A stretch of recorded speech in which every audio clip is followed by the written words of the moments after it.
पूज्य स्वामी जी। ओम लक्ष्मी श्री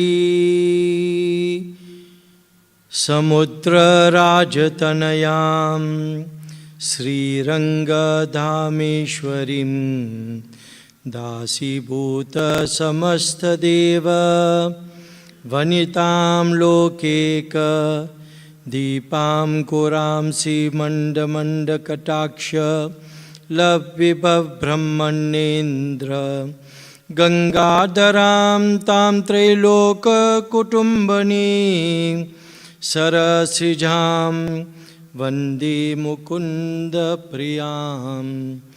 ओम लक्ष्मये नमो नमः। Pranam. Dear devotees of the Devi, my Prem Namaste, Om Namo Narayana to all of you. When we look at the idea of Navaratri, we immediately realize it's a time for spiritual awakening. As we travel the journey of life, we sometimes go astray, or we pick up those aspects which come in the way of our development. Therefore, there are many fasts and festivals that help us to get back on the direction that we're supposed to be traveling. To realize the Atma, one has to be able to lift oneself to the higher level of life. We all know that in this journey, we get embroiled in so many different focuses and we become upset, angry, envious. All these actually come in the way of our development. During Navaratri, there is a tapasya which is known as upavas or fasting. Now, when we fast, we can formulate a fast that is best suited for our own development. Okay, some may choose to fast saltless, but then they take an overdosage of sugar. Even that's not good. So, where do we get this balance? Some may decide that I will give up chocolates, cool drinks, and any bought food. It's up to you. Remember this journey, this development. In dharma, there is no prescription. There are lots of guidelines. And we can adopt these guidelines suited to our own development. Therefore, we should think about it very carefully that I need to make a big difference in my life. I'm complaining all the time. And you know what Krishna says in the Gita? That what you do often, you become a master of. So if you complain a lot, what you become? A master complainer. So that's what happens. And instead of us growing to the next level, we create our own obstacles. Now, the first 3 days, let's focus. What do we need to do? We focus on, let's say, Kali. Right? Now, the divine Kali helps us to bring about self-discipline. Now, we know all the weapons she had. Remember, the intensity that we need to develop or remove our own vices, we need those weapons. We have to really work hard to remove those vices, those aspects which create a difficult vision of life. So in the first 3 days, if we can spend focusing on self-development, removal of all that which comes in the way of our growing up, I know many of you say, now I'm an adult, so I've grown up. Now we all know from experience, it doesn't mean if we have grown taller and gray and so on, then we have grown up. Maybe not. But that is for a personal aspect. We need to search that ourselves, and we will find our answers. So obviously, if you discipline yourself and you create an aspect where, now discipline doesn't mean strictness. Some people think that means strictness. You're firm, you're strict, you don't smile, you don't laugh, you're angry all the time. Now that's not discipline. Actually, discipline means you're having more fun. When you're strict, you're not having fun actually. Because you restrict yourself. When you discipline, you control yourself. You know what to do, when and how much and so on. So obviously, when you reach that stage of self-discipline, automatically spiritual prosperity dawns upon us, which is Mother Lakshmi. Lakshmi is the bestower of material and spiritual prosperity. Many people say money is the root of all evil. If you feel that, there are lots of people that need the money, you can give it to them.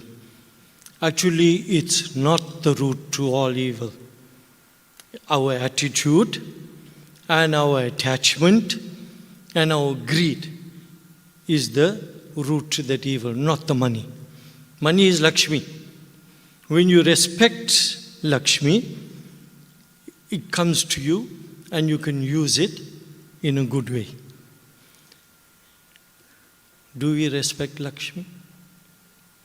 Sometimes we buy things and keep in our fridge. 2 weeks later, we throw it.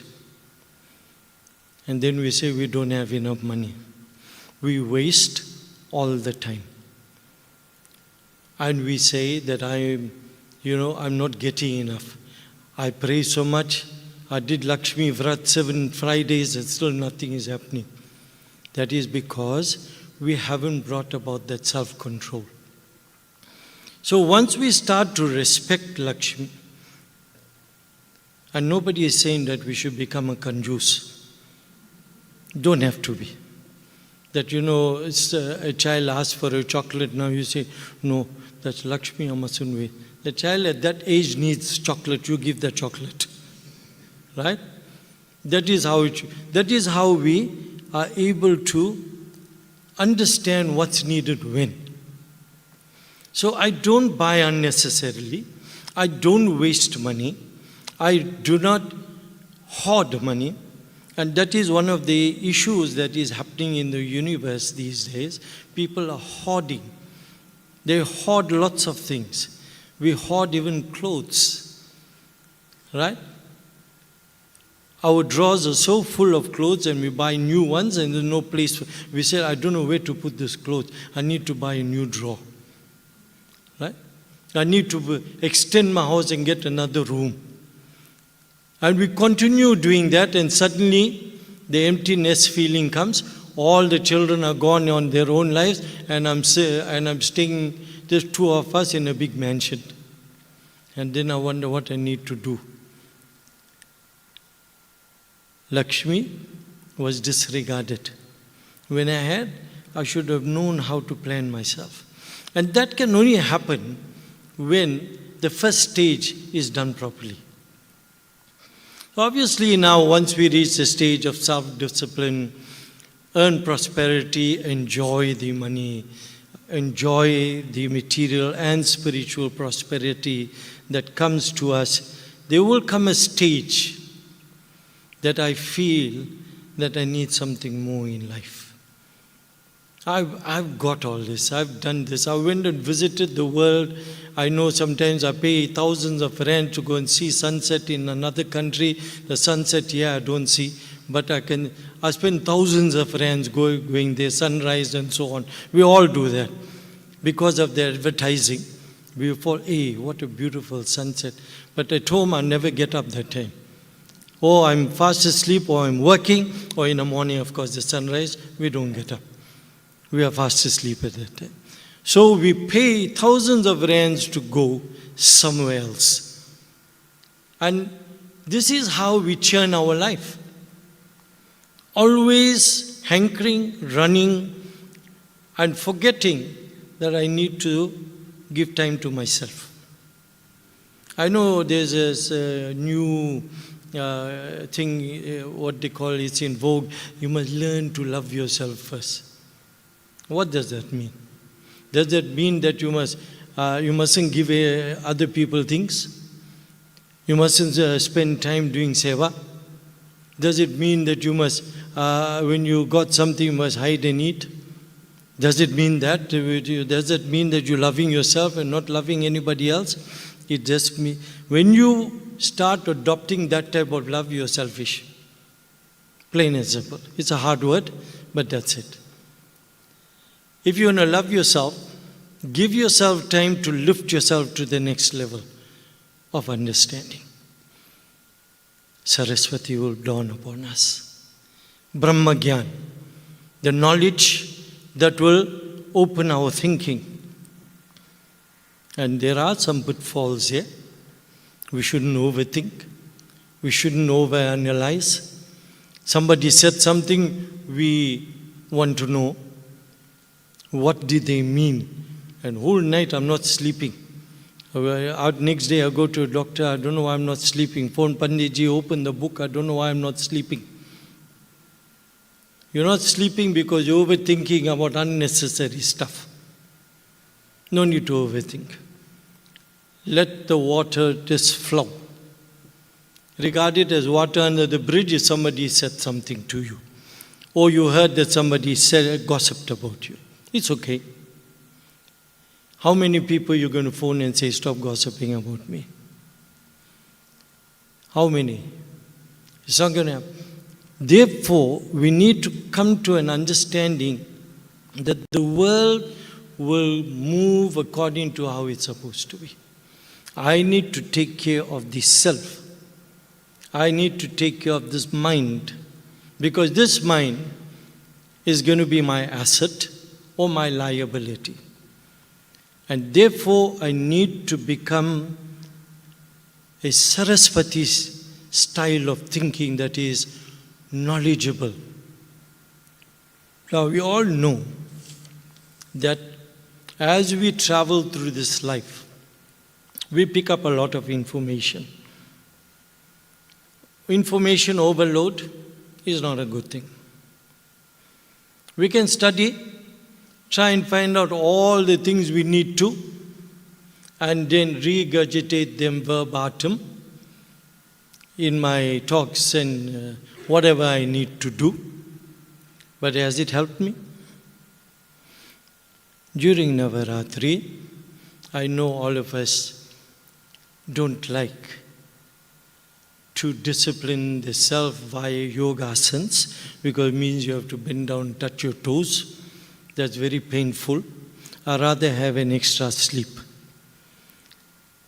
When the food is looking good, my stomach is saying full, my taste buds are saying please have more, and I decide that I'm going to have more. Even though I know there's no taste before the tongue and there's no taste after the tongue, but I still want to have more.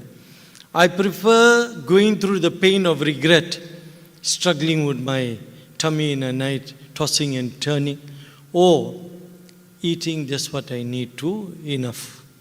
Know when to put the full stop. You know, that's an important aspect in our training schedule, in what we call in our dharma, tapasya or sadhana. In our training schedule, bring the taste buds under control. And that is why fasting is so good. It's one of the top of the list during the festival of Navaratri. So when we bring the taste buds under control, we also control our speech. Because now my tongue is getting controlled. And if my tongue is getting controlled, I don't say unsavory things. I am able, because now my sugar is under control, my blood pressure is under control. Because when those become wayward, I become irritable. Now, nobody knows that my sugar is up, and they ask me a question and I answer, I snap back. And that person thinks, this person doesn't like me anymore. And they react also negatively. And it becomes a huge vicious cycle as we travel through life. We are so lucky to belong to an ashram where we are given this guidance. To find peace and happiness, just sitting down in an ashram, closing your eyes, listening to beautiful mantras and bhajans, the ambience itself, the beauty itself lifts the mind. When we think about the simple, extraordinary life of Mother Sharda Devi, we immediately realize that we don't need any complicated answers or complicated life to be able to attain the higher goals. We can be as simple as possible. And I like this, that reading the Gospel of Ramakrishna, simple living and high thinking. It's a nice proverb. It gives us a good idea. That doesn't mean you mustn't enjoy all the good things that is coming because of your karma. It's fine. You can enjoy, but don't get attached. Don't feel that I have to spend my whole life protecting this. Because if we start living like that, we forget our goals. It's just like how there's a beautiful time during Navaratri. Garba plays a very important role. It's a lovely time. But what if we forget what's the purpose of Garba and we only have it as entertainment? And we forget the purpose of why I do Garba, how I'm training myself. It's a yogic form of dance. So all these put together creates a beautiful experience in our life. Life should be colorful, like the various colors they show during the Navaratri time. And each of those colors have their own meaning. Of course, we can study them if we want to. Starting from Mooladhara, going up right to the